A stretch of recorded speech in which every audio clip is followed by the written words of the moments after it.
আসসালামু আলাইকুম। আমরা এখন বায়োসে ঢোকার কমান্ডটা দেখব। প্রথমে আমরা যাব স্টার্টে যাওয়ার পরে তারপরে যাব হচ্ছে পাওয়ারে যাওয়ার পরে পাওয়ার থেকে আমরা যাব রেজিস্টারে চাপ দেওয়ার পরে এখন আমরা অপেক্ষা করব এবং F2 বাটনে আঙ্গুল রাখবো। যখনই বুট স্ক্রিনটা দেখা যাবে, কখন কম্পিউটারের মনিটরের পর্দায় যখনই কিছু টেক্সট দেখতে পাবো, তখনই আমরা F2 বাটনে চাপতে থাকবো, বা একটা চাপ দিলেও হবে, আর অনবরত চাপ থাকলে পরেও ক্লিকটা নিয়ে নেবে। আমরা অপেক্ষা করতেছি যে বুট স্ক্রিনটা আসে কিনা, স্ক্রিনে কোনো টেক্সট দেখা যাচ্ছে কিনা। আচ্ছা, দেখা গেছে, আমরা দিয়ে দিচ্ছি। এটা আমাদের কাজ শেষ। এখন আমাদের আসবে বায়োসের মূল কনফিগারেশনটা।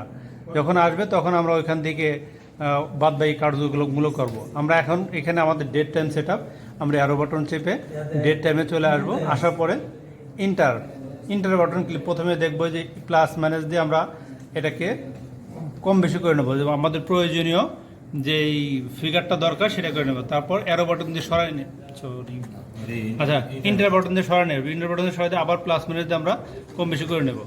আবার ইন্টার বাটন দিয়ে সরাই নিয়ে আসে তারপর আবার প্লাস মাইনাস দিয়ে করে নিয়ে আসবো।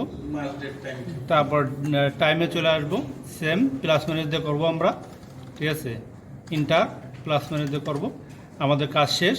এখন কাজ শেষ হলে আমরা F10 বাটন 10 বাটনে চাপ দেব।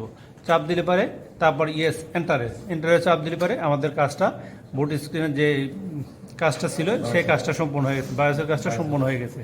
এখন আমরা মূল ফিগারে চলে যাচ্ছি।